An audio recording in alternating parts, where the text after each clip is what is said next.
Capítulo 2. El método de enseñanza de la armonía. La materia de enseñanza de la composición musical se divide habitualmente en tres sectores: armonía, contrapunto y formas musicales. Es decir, armonía es la enseñanza de los sonidos simultáneos, acordes, y de sus posibilidades de encadenamiento, teniendo en cuenta sus valores arquitectónicos, melódicos y rítmicos y sus relaciones de equilibrio. Contrapunto es la enseñanza de la conducción de las voces, teniendo en cuenta la combinación motívica. Puede ser eventualmente también la teoría de las formas contrapuntísticas. Formas musicales es la disposición de la construcción y el desarrollo de las ideas musicales. Esta división tiene gran ventaja de que posibilita la observación aislada de los diversos factores que concurren en el complejo de la técnica composicional, pero la necesidad de explicar cada materia de manera autónoma genera una división más neta. Con ello, cada sector pierde las relaciones que lo unen con los restantes, las afinidades que existen en vista de un objetivo común. La armonía y el contrapunto han olvidado que, juntamente con las formas musicales, constituyen la enseñanza de la composición. Y el alumno que al estudiar armonía se ha acostumbrado a pensar y a crear armónicamente, y al estudiar contrapunto a pensar y a crear contrapuntísticamente, tendría que aprender, y suele estar desvalido ante esta tarea, a unir los conocimientos adquiridos y a utilizarlos conjuntamente para su objetivo final. Por eso, como en todas las empresas humanas, debe elegirse un camino central y hay que preguntarse qué punto de vista determinará la elección de este camino. Facilitarán mucho las cosas, tanto al alumno como al profesor, que todo lo expuesto se encuentre en clara relación, que unas cosas se deduzcan y surjan de otras, y si es necesario, ante todo, delimitar perfectamente la materia, que todo lo que esté alejado de ella sea apartado a un lado. Así, en nuestro caso, en la armonía, será sin duda útil deducir la esencia de los encadenamientos únicamente de la esencia de los acordes y excluir los factores rítmicos, melódicos, etc. Porque la complicación que se origina cuando se combinan todas las posibilidades de las funciones armónicas con todas las posibilidades rítmicas y temáticas sería tan inabarcable para el profesor como para el alumno. Sin embargo, no por esto hay obligación de excluir indicaciones cuya utilidad tendrá su lugar en un nivel más alto. Pues la armonía es sólo el estudio preliminar de la composición. Ahora bien, deben darse sólo las indicaciones que sean realmente necesarias para alcanzar el objetivo principal.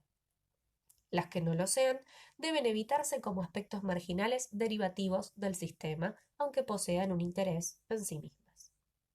En este sentido, todos los tratados de armonía que, siguiendo el antiguo método del bajo cifrado, obligaban al alumno a disponer las voces sobre el bajo, son inadecuados, pues no se aprendía en ellos sino la conducción de las voces, lo cual sólo, en una medida limitada, es tarea de la armonía.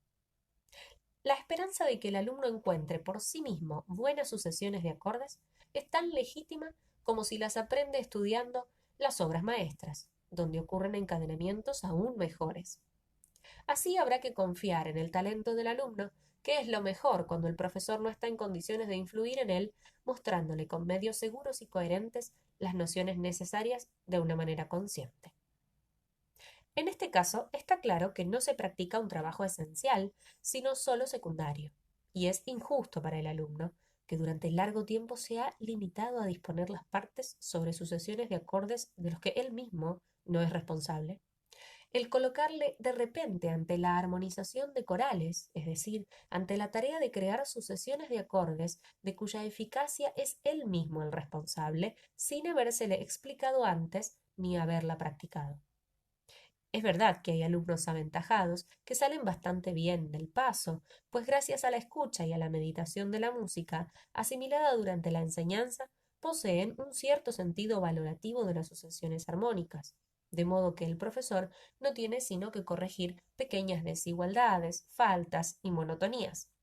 Pero el alumno menos dotado o dotado de diferente manera, no habiendo recibido más indicaciones que las que se refieren a la conducción de las voces, se encuentra incapaz y jamás aprende a construir una pieza musical cuya estructura armónica sea lógica y coherente. En otro tiempo, la realización de un bajo podía tener un valor cuando era tarea del pianista acompañar con el bajo cifrado. Pero enseñar esto hoy, cuando ningún músico lo necesita, es tan inútil como molesto. Impide ocuparse de cosas más importantes y, sobre todo, entorpece la independencia del trabajo del alumno. Para alcanzar el objetivo principal de la enseñanza de la armonía, unir los acordes en sucesiones, teniendo en cuenta sus peculiaridades de manera que tales sucesiones resulten eficaces, no es necesario estudiar tanto el arte de conducir las voces. La prohibición de movimientos paralelos, el manejo de las disonancias y otras cosas semejantes resultan bastante fáciles de aprender. Y además, el contrapunto y las formas musicales ya se ocupan adecuadamente del movimiento de las partes, indisolublemente unido al tratamiento temático. Mientras que para el encadenamiento de los acordes basta evitar los movimientos no melódicos sin preocuparse excesivamente por la melodía, ya que esta preocupación, en la enseñanza de la armonía, estropea el gusto y origina un planteamiento equivocado de la composición musical. Yo prefiero el método antiguo, que desde el principio se encaminaba a la realización por el alumno de sucesiones de acordes, y comenzaré con ejercicios muy sencillos, cuyo empeño irá creciendo a medida que se disponga de nuevos medios, desde las cadencias más simples hasta las modulaciones, en una progresiva ejercitación de las aplicaciones prácticas. La ventaja de este método es que el alumno, en cierto sentido, compone desde el primer momento. Las frases que construye guiado por las indicaciones que recibe pueden ser la base de desarrollo de su sentido armónico formal. Desde el comienzo, estos ejercicios están orientados, sin más pretensiones, a la eficacia. Tales pretensiones aumentarán cuando se disponga de nuevos medios. El alumno aprende, así, no sólo a comprender estos medios puestos a su disposición, sino a usarlos rectamente hasta el máximo a un único objetivo: consolidar y expresar la tonalidad, la cadencia, y después lo contrario, el abandono de la tonalidad, la modulación. A esta última cuestión presto la máxima atención, pues es en este terreno donde se expresa de la manera más decisiva, como en la cadencia, lo arquitectónico y constructivo de la armonía, del encadenamiento de los acordes. También aquí vuelvo a los antiguos métodos, pues no dejo que se realice la modulación a saltos, como se hace en la mayor parte de los tratados de armonía, usando tan solo unos pocos acordes fijos modulantes, sino que he procurado que la modulación ocurra gradualmente, preparándose y desplegándose para posibilitar el desarrollo temático.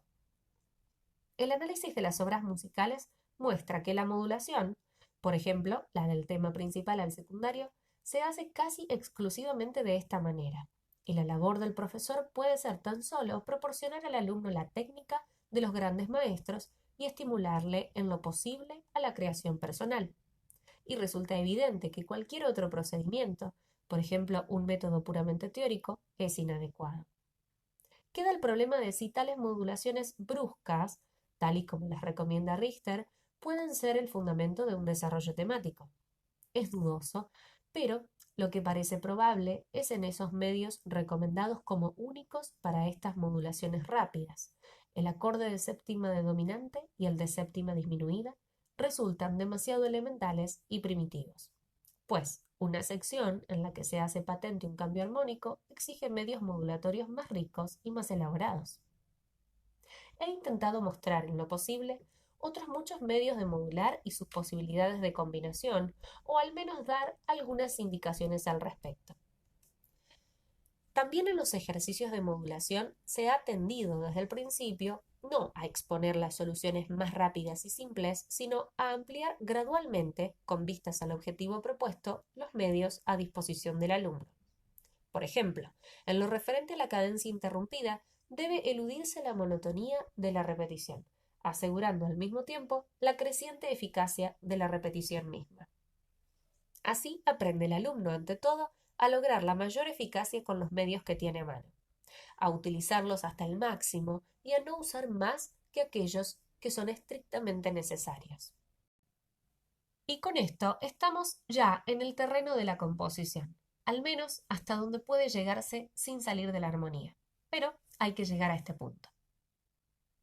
He prescindido en este libro de realizar análisis armónicos, considerándolos superfluos.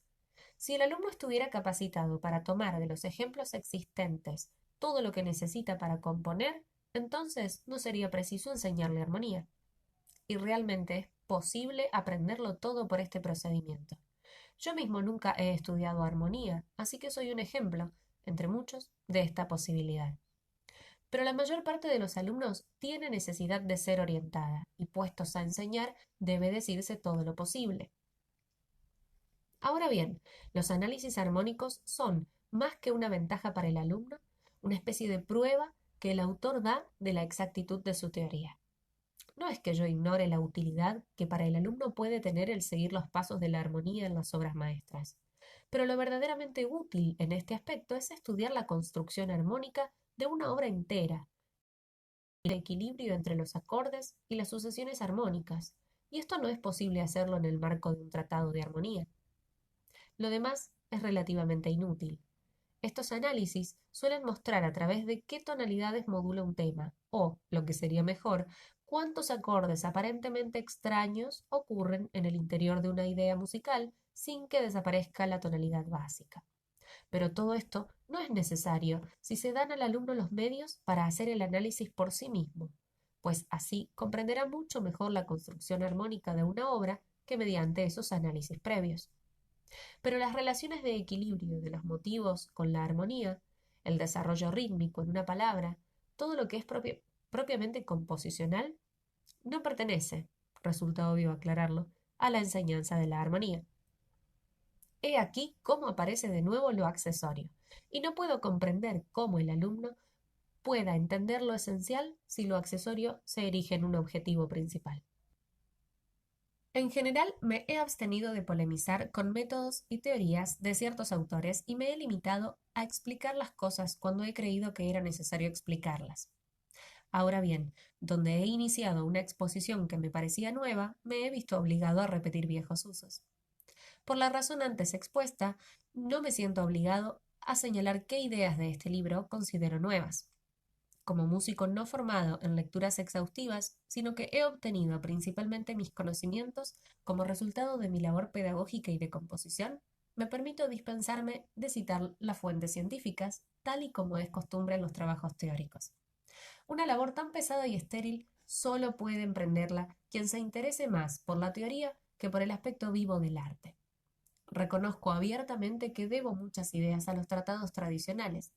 Cuántas y cuáles no es cosa que pueda yo decir, pues debido a mi método de trabajo, este distingo ha escapado hace tiempo a mi control. Tengo que decir también que a muchos libros malos e ideas falsas debo lo mejor que he podido exponer aquí, pues me han obligado a meditar y a desbrozar el camino recto. Otras cosas proceden del desarrollo natural del sistema expuesto, pero el conjunto está concebido como una intuición artística y por lo tanto inmediata. Creo que algunas de las ideas desarrolladas pueden tener pretensiones de novedad. Otras, por lo menos, difieren de lo hasta aquí conocido por una mayor precisión o por abrir perspectivas más amplias. Pero prefiero renunciar a la gloria de la novedad, si es que he podido ofrecer alguna, antes que tener que devorar los tratados de armonía más importantes. Este libro podría ser un libro de texto y servir a un objetivo práctico, es decir, poner en manos del alumno un método seguro de trabajo. Pero no he podido renunciar a discutir ocasionalmente puntos de vista sobre relaciones más complejas, sobre las afinidades y relaciones que el quehacer artístico tiene con otras actividades humanas, sobre las relaciones recíprocas entre lo que se da en la naturaleza fuera de nosotros y el sujeto operante o contemplador. Repito, lo que digo a este respecto no debe ser tomado como teoría, sino como analogías más o menos trabadas, en las que lo más importante no es la cuestión aislada, sino la relación con un panorama físico o psicológico más amplio. Es posible que este libro sea, para el músico corriente, que no piensa profundizar más, un poco difícil de comprensión. Es posible también que solo sirva para los alumnos más adelantados o para los profesores. Lo sentiría mucho, pues yo lo hubiera querido ante todo para el uso de los más jóvenes. Pero no puedo cambiar nada y hay que esperar. Esperemos que cuando llegue el día en que el nivel del músico medio se haya elevado tanto que no precise ya de compendios o de libros ilustrados, no haya aún pasado el tiempo de lo que tengo que decir.